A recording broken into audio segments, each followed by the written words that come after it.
Assalamualaikum warahmatullahi wabarakatuh. Jumpa bersama saya, Anwar Syah, Fasilitator Otomatisasi Tata Kelola Kepegawaian, kelas 11. Sebelum saya menyampaikan materi, tidak lupa saya mengingatkan siswa-siswi agar selalu menjaga kebersihan lingkungan maupun kebersihan diri sendiri, dimulai dari mencuci tangan dengan air mengalir dan menggunakan sabun. Baik, selanjutnya, kita masuk ke pembahasan.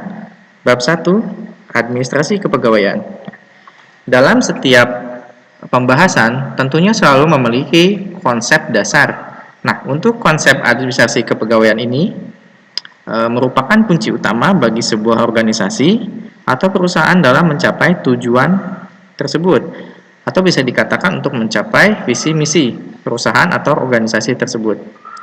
Dalam mengurus dan mengatur rumah tangganya, baik yang berhubungan dengan pegawai ataupun non-pegawai. Baik, 1. Pengertian administrasi kepegawaian merupakan bidang atau kegiatan yang berurusan langsung dengan pegawai. Administrasi kepegawaian terdiri dari dua pokok pikiran, yaitu administrasi dan kepegawaian. Jadi administrasi dan kepegawaian itu dua kata yang berbeda, yang memiliki arti yang berbeda pula. Nah, untuk A, pengertian dan ruang lingkup administrasi secara umum. Administrasi merupakan suatu fungsi yang memegang peranan penting bagi tercapainya kelancaran suatu usaha atau kegiatan maupun aktivitas yang dilakukan oleh organisasi atau perusahaan.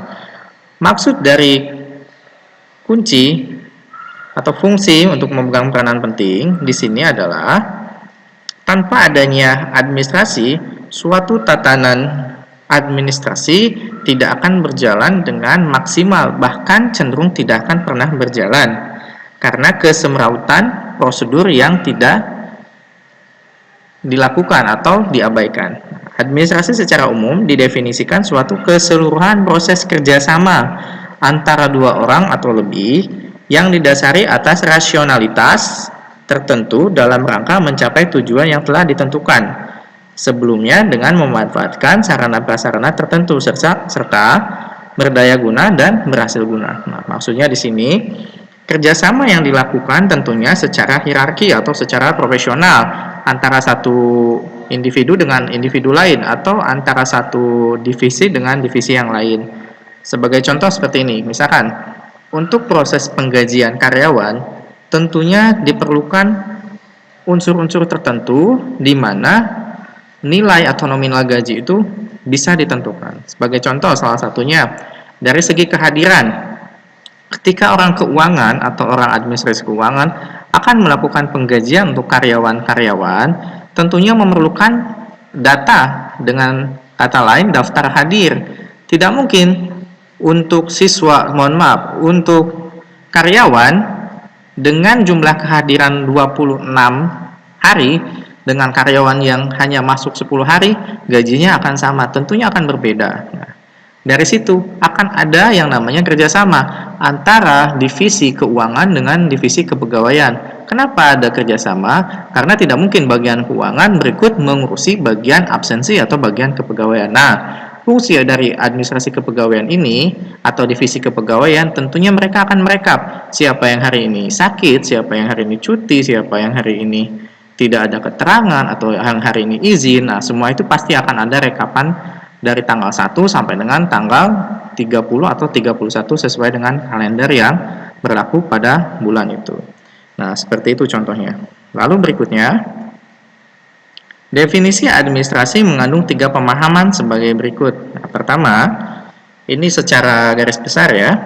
Administrasi merupakan suatu seni sekaligus sebagai suatu proses. Nah, maksudnya sebagai suatu seni, jadi ketika kita melakukan atau melaksanakan prosedur administrasi, tentunya tidak asal-asalan atau istilahnya tidak ugal-ugalan dalam melaksanakan prosedur. Ada tata caranya, ada kaidah-kaidah tertentu yang harus kita ikuti. Serta kita pun harus memerlukan kiat-kiat tertentu yang sifatnya sangat situasional dan kondisional. Jadi ada tahapan-tahapan atau ada yang namanya prosedur yang mengikuti secara situasional atau kondisional pada saat terjadinya atau pada saat berlakunya proses atau prosedur tersebut. Sebagai contoh, sekarang sedang musim pandemi COVID-19, tidak mungkin orang atau pegawai masuk normal 8 jam, tidak mungkin. Biasanya mungkin masuk antara jam 8 sampai jam 3 sore. Nah, ketika ada pandemi seperti ini, tentunya akan ada pembatasan waktu atau pengurangan waktu. Tidak mungkin hanya menggunakan sesuai prosedur yang 8 jam tadi, tidak seperti itu ya. Lalu kedua, administrasi memiliki unsur-unsur tertentu, yaitu adanya 2 orang atau lebih. Orang-orang tersebut bekerja sama dalam hubungan yang sifatnya formal dan hierarkis. Nah, yang seperti tadi yang sudah dicontohkan ya, yang tadi saya sebutkan, antara bagian keuangan dengan bagian kepegawaian itu saling berhubungan. Nah, yang ketiga, administrasi sebagai proses kerjasama bukanlah merupakan hal baru, karena administrasi sesungguhnya timbul bersamaan dengan timbulnya peradaban manusia. Ya, jadi proses kerjasama itu dari dulu sudah ada, cuman mungkin barangkali belum ada istilahnya seperti itu. Ya, berikutnya, secara etimologi kata administrasi berasal dari bahasa Latin, yaitu dua suku kata ad dan ministro. Kata ad berarti ke atau kepada, berarti ini ditujukan untuk seseorang atau sesuatu ya. Sedangkan kata ministro ini berarti melayani, ya, berarti kepada siapa dan untuk apa kita melayani ya. Istilah administrasi sama dengan tata usaha, artinya setiap kegiatan yang mengadakan pencatatan berbagai keterangan yang penting di dalam usaha atau organisasi yang bersangkutan, seperti itu. Jadi sebetulnya pada prinsipnya kegiatan administrasi sendiri itu berhubungan erat dengan yang namanya pencatatan ya, entah itu bagian keuangan, bagian kepegawaian, bagian humas, keprotokolan, sarana prasarana. Sebetulnya pada intinya, pada kaidahnya bertujuan untuk mencatat administrasi. Apa sih tujuan mencatat di sini? Tentunya untuk memudahkan kita dalam mengolah atau mengetahui suatu data tertentu, seperti itu ya. Ya, selanjutnya, pengertian administrasi dibagi menjadi 2, dalam arti sempit serta dalam arti luas. Nah, untuk arti sempit sendiri memiliki definisi kegiatan dan pencatatan data dan informasi secara sistematis. Maksudnya sistematis itu runut. Jadi dari poin 1 sampai dengan 10, tidak dari 1 langsung ke 9, dari 1 langsung ke 6, tidak. Berarti runut dari 1, 2, 3 sampai 10, tidak ada istilahnya diloncat gitu. Jadi sistematis, hierarkis ya. Nah, di sini dalam hal ini administrasi bertujuan menyediakan keterangan serta memudahkan untuk memperoleh kembali secara keseluruhan dan dalam suatu hubungan satu sama lain, seperti itu ya. Lalu kedua, administrasi dalam arti luas. Definisi administrasi dalam arti luas ialah kegiatan kerjasama yang dilakukan oleh 2 orang atau lebih berdasarkan pembagian kerjasama sesuai dengan struktur dengan mendayagunakan sumber daya untuk mencapai tujuan secara efektif dan efisien. Ya. Nah, di sini sudah jelas berdasarkan pembagian kerjasama. Nah, maksudnya pembagian kerjasama seperti itu. Jadi misalkan antara bagian keuangan, ya tentu saja untuk bagian keuangan hanya mengurusi atau memfasilitasi pekerjaan yang berhubungan dengan keuangan.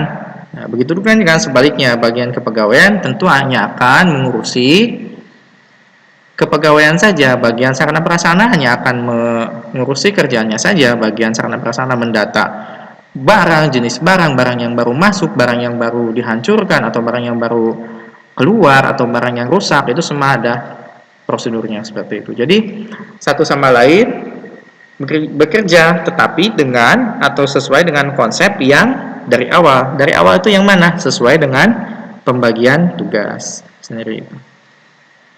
Ya, mungkin sementara sampai di sini materi kita.